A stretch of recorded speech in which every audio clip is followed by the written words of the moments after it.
जय हिंद दोस्तों। आपका स्वागत है आपका अपने YouTube चैनल एजुकेशन बादशाह में। दोस्तों मैं आज आप लोगों के लिए साइंस के वेरी मोस्ट इम्पोर्टेंट क्वेश्चन आप लोगों के लिए लाया हूं। आप वीडियो को आखिरी तक ज़रूर देखें। इससे पहले हम वीडियो स्टार्ट करें, आप अपने चैनल को लाइक कर दीजिए, सब्सक्राइब कर दीजिए और बेल आइकन ऑन कर लीजिए, जिससे आपको नोटिफिकेशन मिलता रहे। तो चलिए दोस्तों स्टार्ट करते हैं। आपका पहला क्वेश्चन है, एलपीजी सिलेंडर के रिसाव होने पर निकलने वाला दुर्गंध किस कारण से होता है। बोल रहा है एलपीजी सिलेंडर से रिसाव होने पर निकलने वाला दुर्गंध किस कारण होता है। हमारे घरों में जो एलपीजी सिलेंडर होते हैं उसमें जब रिसाव होता है तो हमें स्मेल आने लगती है। तो हम कैसे पता कर पाते हैं, तो उसमें इथाइल मरकैप्टन मिला हुआ आता है। क्या तो मिला हुआ आता है? इथाइल मरकैप्टन मिला हुआ आता है, जिससे हमें स्मेल आ जाती है। अब देखिए दोस्तों, एलपीजी, यहाँ पर एलपीजी का फुल फॉर्म और देख लेते हैं हम। तो एलपीजी का फुल फॉर्म होता है लिक्विफाइड पेट्रोलियम गैस। क्या होता है? Liquefied petroleum gas. इस गैस में प्रोपेन और ब्यूटेन ये दोनों भी मिले रहते हैं, लेकिन इन दोनों में दोस्तों स्मेल नहीं होती है, और स्मेल के लिए ही इथाइल मरकैप्टन मिलाया जाता है। परीक्षा में एक क्वेश्चन और पूछा जाता है दोस्तों, जो हमारा लाइटर वाला सिगरेट होता है, जिससे हम सिगरेट जलाते हैं, उस वाले लाइटर से उसमें स्मेल नहीं होती है। उसमें स्मेल क्यों नहीं होती है? उसमें प्रोपेन और ब्यूटेन तो मिला रहता है, लेकिन उसमें इथाइल मरकैप्टन नहीं मिला रहता है, इसीलिए उसमें स्मेल नहीं होती है दोस्तों। तो इस क्वेश्चन से आपको इतनी जानकारी मिलती है। अगला क्वेश्चन देखें दोस्तों। दूसरा क्वेश्चन है दोस्तों हमारा, जंग का रासायनिक सूत्र क्या होता है। तो जंग का रासायनिक सूत्र हमारा क्या होता है? Fe2O3 × XH2O। ये हमारा जंग का रासायनिक सूत्र होता है। इसको हम एक दूसरे टाइप से और भी लिख सकते हैं दोस्तों, Fe2O3 × XH2O। ये उसको इस तरीके से और लिख सकते हैं। इसको हम फेरिक ऑक्साइड बोलते हैं दोस्तों। क्या बोलते हैं? Ferric oxide. फेरिक ऑक्साइड बोलते हैं इसको हम।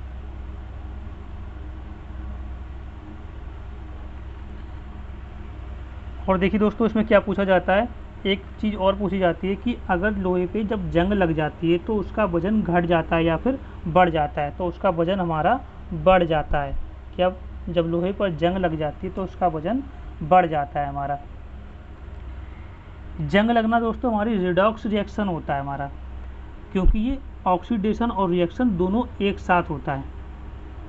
तो इस क्वेश्चन से हमारी दोस्तों इतनी जानकारी मिलती है। नेक्स्ट क्वेश्चन देखते हैं। तीसरा क्वेश्चन है दोस्तों हमारा, मनुष्य की आँख कितने मेगापिक्सल की होती है। तो मनुष्य की आँख 576 मेगापिक्सल की होती है। कितने मेगापिक्सल की?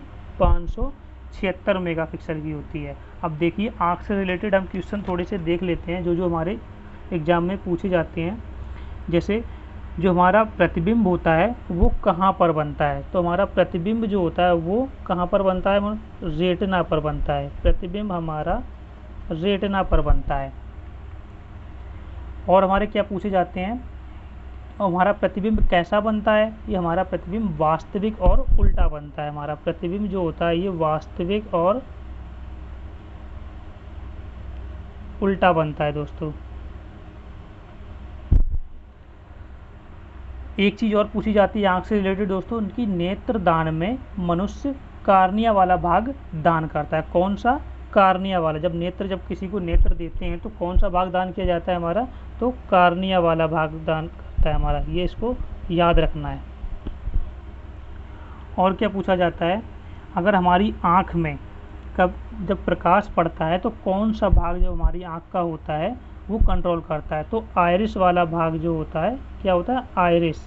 आइरिस वाला भाग होता है वो हमारी आँख के जो प्रकाश पड़ता है उसको कंट्रोल करता है। एक चीज़ आँख से रिलेटेड और पूछी जाती है, वेरी मोस्ट इम्पोर्टेंट दोस्तों, कि कौन से अंग में रक्त बिल्कुल भी नहीं पाया जाता है। तो हमारी आँख का जो कार्निया वाला भाग होता है, कार्निया वाला भाग होता है उसमें रक्त बिल्कुल नहीं पाया जाता है, उसमें रक्त बिल्कुल भी नहीं पाया जाता है दोस्तों। तो इस क्वेश्चन से इतनी जानकारी हमें मिलती है। दोस्तों वीडियो अच्छा लग रहा हो आप लाइक ज़रूर करें, आप इससे हमको मोटिवेशन ज़रूर मिलेगा और मैं आपके लिए ऐसे ही अच्छे अच्छे वीडियो लाता रहूँगा। अगला क्वेश्चन देखते हैं दोस्तों। चौथा क्वेश्चन है दोस्तों हमारा, गोबर गैस या बायोगैस में कौन सी गैस पाई जाती है, कौन कौन सी गैस पाई जाती है। तो देखिए दोस्तों, गोबर गैस या बायोगैस में methane, carbon dioxide, nitrogen, hydrogen, ये सभी गैस पाई जाती हैं। तो इसका क्वेश्चन कौन, लास्ट वाला ई ऑप्शन हो जाएगा। मीथेन, कार्बन डाइऑक्साइड, नाइट्रोजन और हाइड्रोजन, ये सभी की सभी गैस पाई जाती है। अगर हम बात करें कि गोबर गैस में सबसे ज़्यादा कौन सी गैस पाई जाती है, तो सबसे ज़्यादा हमारी मीथेन गैस पाई जाती है। कौन सी गैस पाई जाती है, मीथेन गैस पाई जाती है, CH4, ये हमारी सबसे ज़्यादा गोबर गैस में पाई जाती है दोस्तों। अगला क्वेश्चन देखते हैं दोस्तों। हमारा पांचवा क्वेश्चन है दोस्तों, परमाणु रिएक्टर में मंदक और प्रशीतक के रूप में किसका प्रयोग किया जाता है। तो परमाणु रिएक्टर में मंदक और प्रशीतक के रूप में हमारा भारी जल का प्रयोग किया जाता है। क्या किया जाता है, भारी जल, D2O, इसका प्रयोग किया जाता है। अब एक चीज़ और आती है कि परमाणु रिएक्टर को ही हम न्यूक्लियर रिएक्टर बोलते हैं। क्या बोलते हैं दोस्तों, परमाणु रिएक्टर को ही हम न्यूक्लियर रिएक्टर बोलते हैं। परमाणु रिएक्टर को ही हम न्यूक्लियर रिएक्टर बोलते हैं दोस्तों। आगे बढ़ते हैं। देखिए दोस्तों, महिलाओं के सेक्स हार्मोन्स को क्या कहते हैं। तो हमारा क्वेश्चन है, महिलाओं के सेक्स हार्मोन्स को क्या कहते हैं। तो महिलाओं के सेक्स हार्मोन्स को क्या कहते हैं, एस्ट्रोजन और प्रोजेस्टेरॉन, ये दोनों ही कहते हैं। महिलाओं के सेक्स हार्मोन्स को एस्ट्रोजन और प्रोजेस्टेरॉन दोनों ही कहते हैं। अगर हम बात करें यहाँ पर पुरुषों के सेक्स हार्मोन्स की, तो उसे बोलते हैं टेस्टोस्टेरोन, ये पुरुषों का सेक्स हार्मोन्स होता है दोस्तों। अगला क्वेश्चन देखते हैं। देखिए दोस्तों, कांस्य किसका मिश्र धातु होता है, कांस्य या ब्रोंज किसका मिश्र धातु होता है हमारा। तो देखिए, कांस्य जो होता है वो हमारा कॉपर और टिन, इन दोनों का ही मिश्र धातु होता है दोस्तों। तो अगर कॉपर की हम बात करें तो इसका Cu होता है और इसका Sn होता है। एक चीज़ और आती है इसमें, अगर पूछ दिया जाए कि कांस्य में कॉपर और टिन का कितना परसेंट हमारा होता है। तो देखिए, कॉपर हमारा होता है 88% और टिन की बात करें तो टिन हमारा होता है 12% दोस्तों। आगे बढ़ते हैं। अगला क्वेश्चन है दोस्तों हमारा, तापमान बढ़ने पर जब बर्फ़ पिघलता है तब बर्फ़ पर क्या फ़र्क पड़ता है, क्या प्रभाव पड़ता है। तो देखिए, जब तापमान जब बढ़ता है हमारा और जब हमारा बर्फ़ पिघलने लगता है तो हमारा क्या प्रभाव पड़ता है, तो घनत्व जो होता है वो बढ़ता है और आयतन घटता है। तो हमारा ऑप्शन C दोनों ही सही हो जाएगा। कभी कभी क्या होता है, एक ही क्वेश्चन एक एक करके पूछ लिया जाता है। जैसे तापमान बढ़ने पर जब बर्फ़ पिघलता है तब घनत्व पर क्या प्रभाव पड़ता है, तो आप तो तुरंत बताएंगे घनत्व बढ़ता है, या फिर आयतन पर क्या प्रभाव पड़ता है, तो आयतन हमारा घटता है दोस्तों।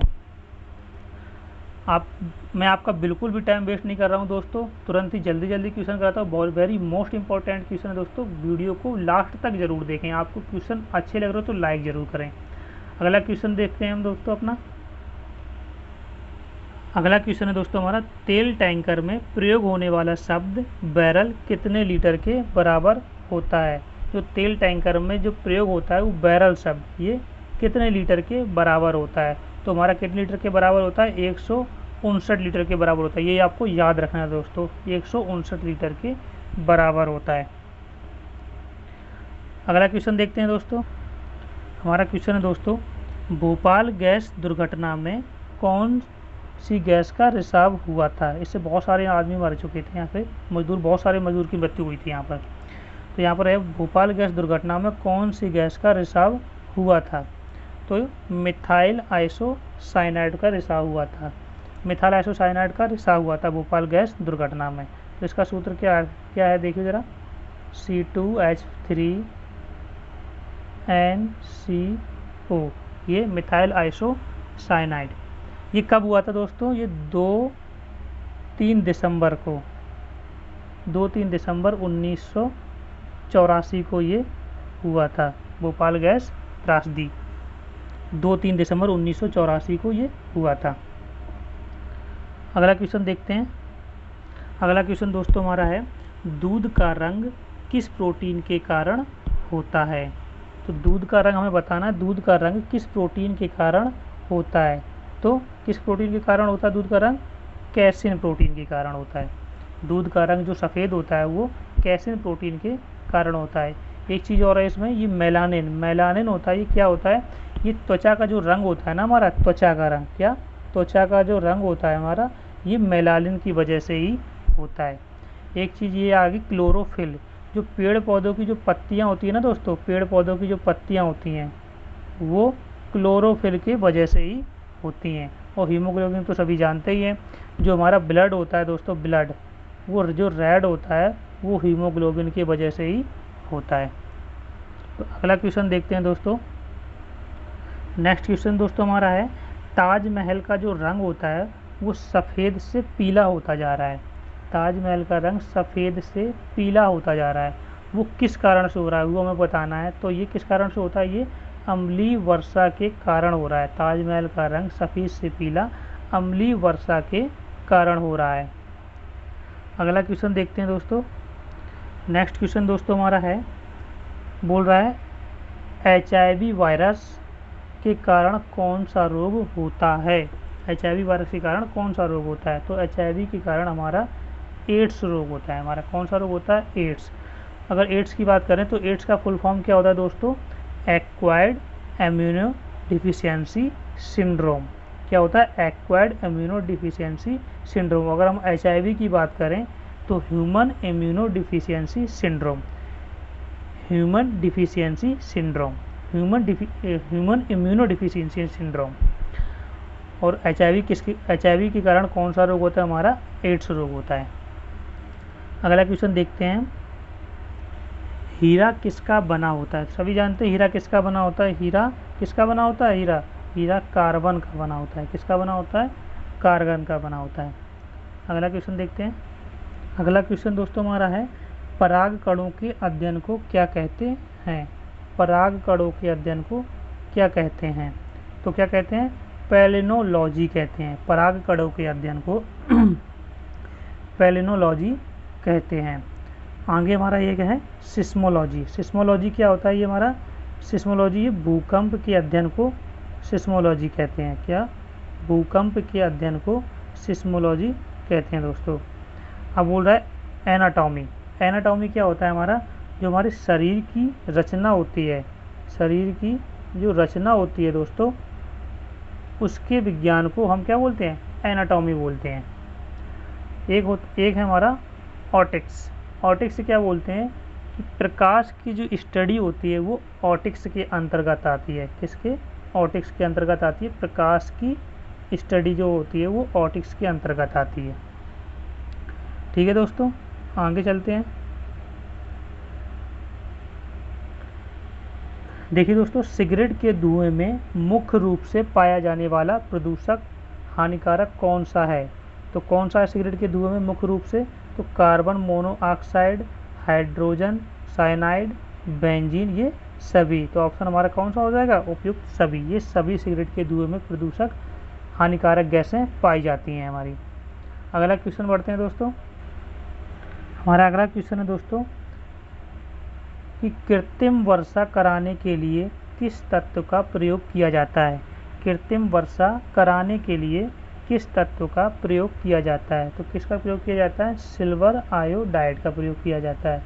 AgI, सिल्वर आयोडाइड का प्रयोग किया जाता है। दोस्तों क्वेश्चन आपको अच्छे लग रहे हो तो आप लाइक ज़रूर करें, इससे हमारा मोटिवेशन मिलेगा और हम ऐसे ही आपको अच्छे अच्छे क्वेश्चन देते रहेंगे दोस्तों। आगे देख, हमारा अगला क्वेश्चन है, वोट करने पर प्रयोग में आने वाली जो स्याही होती है वो किस रसायन का बना होता है। हम जब वोटिंग करने जाते हैं दोस्तों, तो हमारी उंगली पे एक स्याही दिखा दी जाती है, नीले कलर की स्याही लगा दी जाती है, वो छूटती नहीं है, 2-3 दिनों तक धोते रहते हैं फिर भी नहीं छूटती है। तो वो उसका बता रहा है कि किस रसायन की बनी होती है। तो किसकी, सिल्वर नाइट्रेट की बनी होती है, AgNO3 सिल्वर नाइट्रेट की बनी होती है वो हमारी। अगला क्वेश्चन देखते हैं दोस्तों। देखिए दोस्तों, सिरका निम्न में से किसका घोल होता है। सिरका निम्न में से किसका घोल होता है। देखो, सिरका को हम क्या बोलते हैं, सिरका को हम विनेगर भी बोलते हैं। क्या बोलते हैं, विनेगर। सिरका को हम विनेगर भी बोलते हैं दोस्तों। अब ये पूछ रहा है किसका घोल होता है सिरका, तो सिरका हमारा एसिटिक अम्ल का घोल होता है। किसका घोल होता है, एसिटिक अम्ल का। ये होता है CH3COOH। इसको एक नाम हम और भी बोलते हैं, इसे बोलते हैं एथेनोइक अम्ल। क्या बोलते हैं दोस्तों, एथेनोइक अम्ल बोलते हैं। सिरका को हम एथेनोइक अम्ल भी बोलते हैं। वेरी मोस्ट इंपॉर्टेंट क्वेश्चन है दोस्तों ये, कि सिरका निम्न में से किसका घोल है, तो किसका, एसिटिक अम्ल का घोल है दोस्तों। तो देखिए दोस्तों, आज हमने बात की साइंस के वेरी मोस्ट इंपॉर्टेंट क्वेश्चन में। तो आज के लिए दोस्तों इतना ही रखते हैं। तो अगर आपको वीडियो ये अच्छा लगा हो तो आप लाइक करें, सब्सक्राइब करें और अपने चैनल और अपने दोस्तों तक ये वीडियो ज़रूर पहुंचाएं। तब तक के लिए थैंक यू।